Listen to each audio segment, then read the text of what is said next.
प्रिय विद्यार्थियों, मैं प्रहलाद साय वर्मा, सह आचार्य संस्कृत बाबा नारायण दास राजकीय कला महाविद्यालय चिमनपुरा शाहपुरा जयपुर।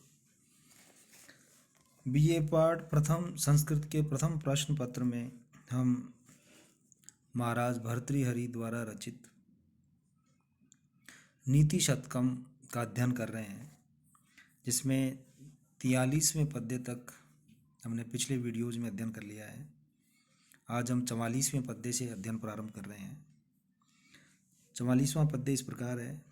मणि शाणोल्लीढ़ समर विजयी हेति दलितो मदक्षिणो नाग शरदी सरितः श्यान पुलिना कलाशेषश्चंद्र सुरत मृदिता बाल वनिता तनिम्ना शोभन्ते गलित विभवाश्चार्थिषु नराः। विविध उदाहरणों के माध्यम से महाकवि भर्तृहरि यह वर्णन करते हैं कि याचकों को दान देने वाले जो लोग हैं वे दरिद्र हो जाने पर भी, यानी धन से क्षीण हो जाने पर भी शोभित होते हैं, शोभा को प्राप्त करते हैं। ये इसमें बताया जा रहा है। इसका अन्वय इस प्रकार होगा। शाणोल्लीढ़ मणि हेति दलित समर विजयी मदक्षिण नाग शरदी शान पुलिना सरित कलाशेषश्चंद्र सुरत मृदिता बाल वनिता अर्थिषु गलित विभवा नराश्च तनिम्ना शोभन्ते। यानी कि शाणोल्लीढ़ मणि अर्थात शान पर खरादा गया रत्न, हेति दलित समर विजयी शस्त्रों से जो आहत हो गया है, घायल हो गया है, इस प्रकार का युद्ध में का जो विजेता है वह मदक्षिण नाग और मद श्राव से कृष हाथी, नागे मतलब हाथी, शरदी शान पुलिना सरित शरद ऋतु में शुष्क तटों वाली नदियां, कला शेषस चंद्र कला मात्र शेष चंद्रमा अर्थात द्वितीया का चंद्रमा, सुरत मृदिता बाल वनिता रति क्रीड़ा में अतिशय मृदिता नवयौवना स्त्री, और गलित अर्थिषु गलित विभवा याचकों को धन का दान करने के कारण वैभव से रहित नराश्च तनिम्ना शोभन्ते, ऐसे मनुष्य सभी कृष्णता अर्थात दुर्बलता के कारण ही सुशोभित होते हैं। ये जो ऊपर बताए गए हैं ये सभी कृष्णता को प्राप्त होने पर ही सुशोभित होते हैं। मणि या रत्न शान पर घिसने से यद्यपि कुछ क्षीण या पतला हो जाता है, तथापि उसमें चमक अधिक बढ़ जाती है। इसी प्रकार शस्त्रों से आहत एवं कृश हुआ योद्धा अधिक शोभा पाता है। मदश्राव से क्षीण होने पर हाथी भी अधिक सुंदर लगता है। शरद ऋतु में नदियों के सैकत प्रदेश शुष्क होने पर अच्छे लगते हैं। द्वितीया का चंद्रमा कला मात्र शेष रहने पर सुंदर लगता है। रतिकालीन मर्दन से शिथिलांगी युवती अच्छी लगती है। इसी प्रकार याचकों को दान देने से क्षीण धन वाले लोग अधिक शोभा को पाते हैं। इसमें शिखरिणी नाम की छंद है और दीपक अलंकार है। अगला पद्य है। परीक्षीण कश्चित् स्पृहयति यवानां प्रसृतय स पश्चात् संपूर्ण कलयति धरित्रीं तृणसमाम् अतश्चानेकान्त्याद् गुरुलघुतयार्थेषु धनिनाम् अवस्था वस्तूनि प्रथयति च संकोचयति च। इस पद्य में महाराज भर्तृहरि जी बताते हैं कि प्रत्येक वस्तु जो होती है वह वस्तुतः समय अनुसार उसका मूल्य संकुचित हो जाता है और विस्तृत हो जाता है। ऐसा यहाँ कवि भाव प्रकट कर रहे हैं, वर्णन कर रहे हैं। इसका अन्वय है कश्चित् परिक्षीण यवानां प्रसृतय स्पृहयति पश्चात् संपूर्णः तृणसमां धरित्रीं कलयति अतश्च अर्थेषु अनैकान्त्यात् गुरुलघुतया धनीनाम अवस्था वस्तुनि प्रतयति संकोचयति च। अर्थात कश्चित परीक्षीण है, जो कोई व्यक्ति परीक्षीण हो जाने पर अर्थात निर्धन हो जाने पर यवानाम प्रसृतय स्पृहयति मुट्ठी भर जो के लिए हाथ फैलाता है और वही फिर धनी हो जाने पर पश्चात संपूर्ण तृण समाम धरित्रीम कलयति धनी हो जाने पर संपूर्ण संसार को तृण के समान तुच्छ समझने लगता है। अतश्च अर्थेषु अनेकान्त्यात् गुरु लघुतया, इसलिए पदार्थों की महत्ता और लघुता के विषय में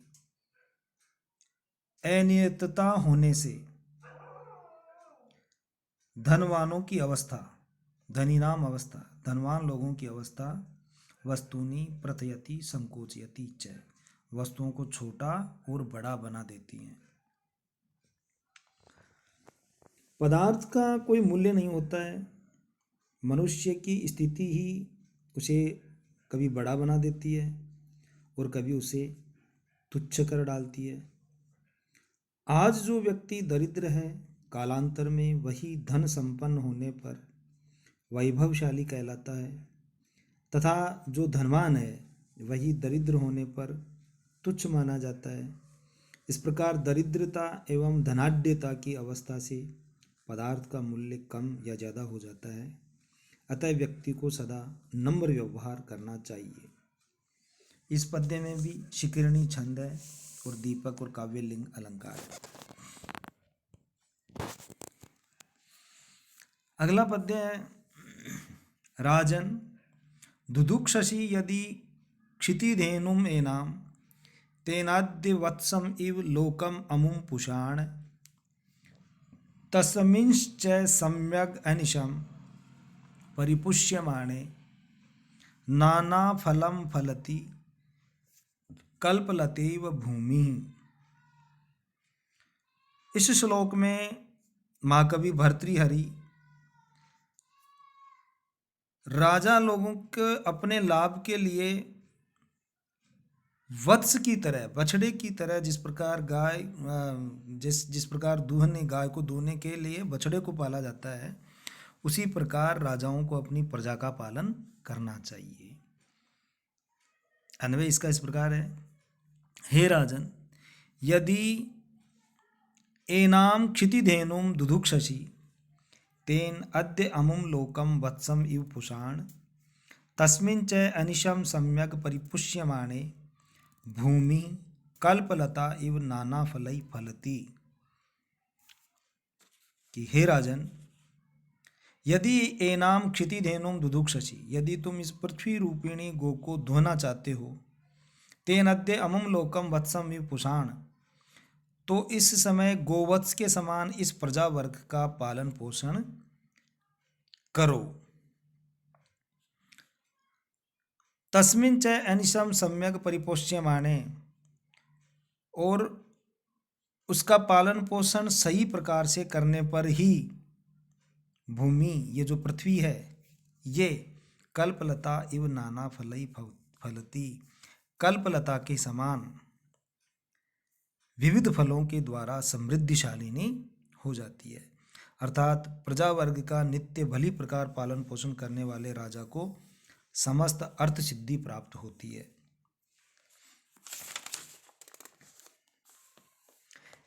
यदि राजा भली भांति से प्रजा का पालन करता है तो उसके धन वैभव की स्वतः वृद्धि हो जाती है।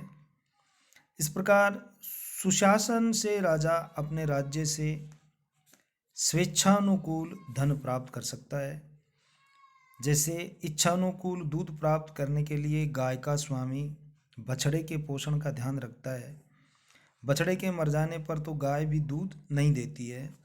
अतः राज्य या पृथ्वी राजा के लिए कल्पलता के समान सभी प्रकार के फलों या द्रव्यों को संपादित करने वाली हो तभी हो सकती है जब वह प्रजा का सम्यक रूप से पालन पोषण करे।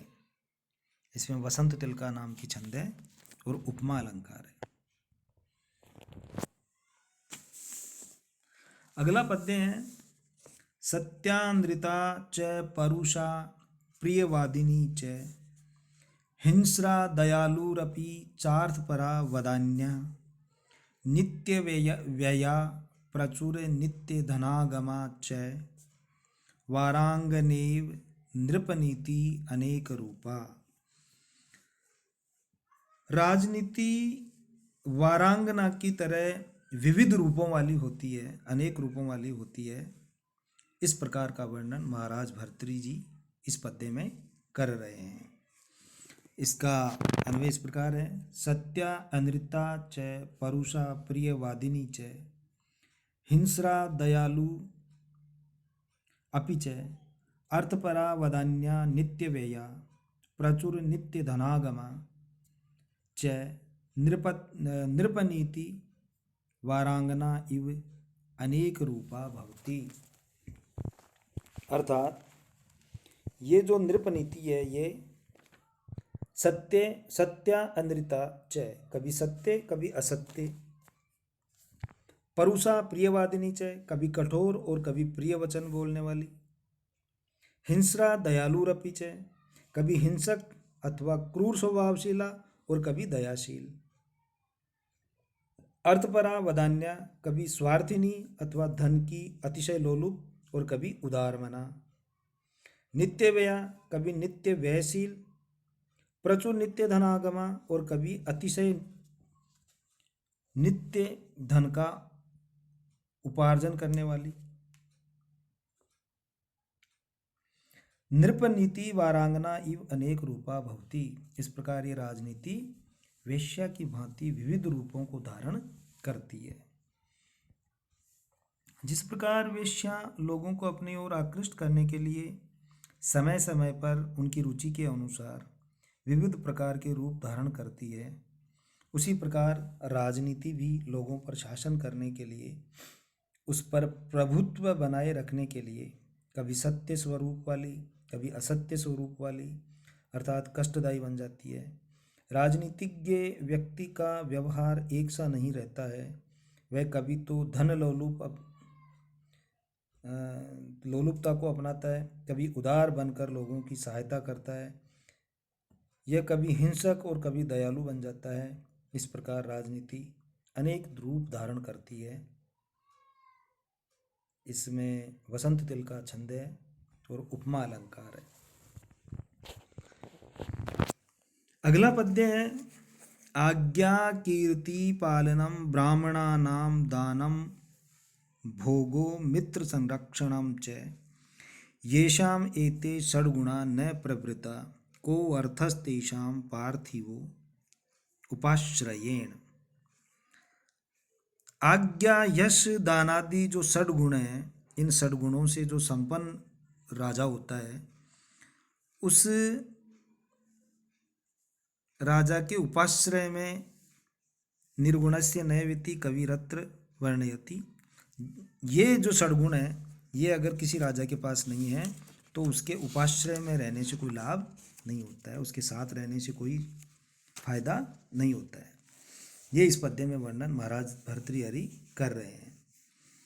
अन्वय इसका कि आज्ञा कीर्ति ब्राह्मणानां पालनम दानम भोग मित्र संरक्षणम च एते षड्गुणा येषां न प्रवृत्ता तेषां पार्थिवानां उपाश्रयेण कै अर्थ है। अर्थात आज्ञा अर्थात शासन करना, कीर्ति अर्थात यश बढ़ाना, ब्राह्मणानां पालनम अर्थात ब्राह्मणों का पालन करना, दानम अर्थात दान देना, भोगो अर्थात ऐश्वर्य का उपभोग करना, मित्र संरक्षणम तथा मित्रों की सहायता करना। ये 6 गुण एते षड्गुणा येषाम न प्रवृत्ता, ये 6 गुण राजाओं जिन राजाओं में नहीं हैं, तेषाम पार्थिवानाम उपाश्रयेण क्या अर्थ है, उन राजाओं के आश्रय में रहने से क्या लाभ है, अर्थात कोई लाभ नहीं है। उक्त इन 6 गुणों से संपन्न राजा की ही सेवा करनी चाहिए। जिस राजा में उक्त 6 गुणों का अभाव है, उसी की सेवा करना व्यर्थ है। ऐसे गुणहीन राजा की सेवा करने से न तो सुख लाभ मिलता है और न प्रजा का ही भला होता है। इसमें कवि ने राजा को गुणशाली होने का उपदेश दिया है।